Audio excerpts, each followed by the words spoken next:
Welcome বন্ধুরা আজকের এই ভিডিওতে আমরা আলোচনা করব যে একজন ইলেকট্রিক্যাল ইঞ্জিনিয়ারিং যে করছে সেই স্টুডেন্টদের কী কী স্কিল শেখা উচিত, তারা সেই স্কিলগুলো শিখলে কোন কোন ক্ষেত্রে কাজ করতে পারবে।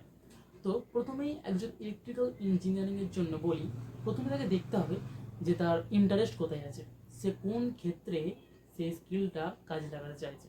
যেমন ধরো কোনো ছাত্রের ইন্টারেস্ট আছে কোনো ইলেকট্রিক্যাল ওয়্যারিং করা বা কোনো বিল্ডিংয়ের মধ্যে ইলেকট্রিক্যাল কানেকশানের ডিজাইন করা, এইসব জিনিস। তো তার ক্ষেত্রে সব থেকে সুইটেবল হলো অটোক্যাড ইলেকট্রিক্যাল। এবং কেউ যদি ইলেকট্রনিক ডিজাইন করতে চায়, কোনো পিসিবি ডিজাইন করতে চায়, কোনো ইলেকট্রনিক সার্কিট ডিজাইন করতে চায়, তার জন্য সব থেকে বেস্ট হবে কিক্যাড সফটওয়্যার।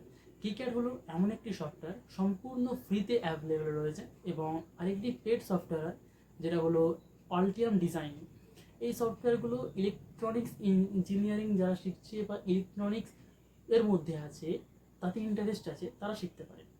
এবং ধরো তোমার প্রোগ্রামিংয়ের মধ্যে ইন্টারেস্ট আছে, বা তুমি আরডিনো, মাইক্রো কন্ট্রোলার, ESP32 এইসব জিনিসগুলোকে চালাতে খুব দক্ষ, বা তোমার ভালো লাগে এইসব জিনিসগুলো নিয়ে কাজ করতে, প্রজেক্ট তৈরি করতে, তাহলে তোমার ক্ষেত্রে সব থেকে বেস্ট হচ্ছে যে আরডিনো শেখো, কীভাবে ইউজ করতে হয়, ESP32 শেখো।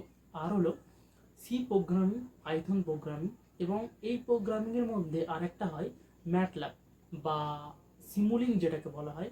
এই তিনটা জিনিস তুমি যদি শিখে ফেলতে পারো, এই তিনটা প্রোগ্রামিং, তোমার USB32, মাইক্রো কন্ট্রোলার, আরডিনো এগুলোর কোনো প্রবলেমই হবে না। তো প্রোগ্রামিংয়ের ক্ষেত্রে এই তিনটে সব থেকে best: C programming, Python, C++ এবং ম্যাটল্যাব বা সিমুলিং। এবার কেউ যদি অটোমেশনের দিকে যেতে চায়, যে আজকালকার যেসব অটোমেশন হচ্ছে ইন্ডাস্ট্রিতে, মেশিনগুলো অটোমেটিক কাজ করছে, সেগুলোর ক্ষেত্রে হলো PLC, স্কাডা এইগুলো ব্যবহার করা হয়, এই দুটো জিনিস ব্যবহার করা হয়। তো এইগুলোই হচ্ছে মেন স্কিল, যেগুলো একজন ইলেকট্রিক্যাল ইঞ্জিনিয়ার শিখতে পারে। তার ফিল্ড অনুযায়ী সে চুজ করতে পারে কোনটা তার ভালো লাগে, এবং সে সেটা পিক করে শেখা শুরু করতে পারে। তো তোমরাও কি শিখতে চাও? যদি সত্যিই শিখতে চাও, তাহলে এই ভিডিওর নিচে কমেন্ট করো যে তোমরা কোন জিনিসটা, কোন সফটওয়্যারটা শিখতে চাও, এবং পরবর্তী কোন টপিকের ওপরে তোমরা ভিডিও চাও সেটাও তোমরা কমেন্ট করতে পারো ইজিলি। আমি চেষ্টা করব যে সবার ডিমান্ডের উপরে ভিডিও তৈরি করা। Thanks for watching guys.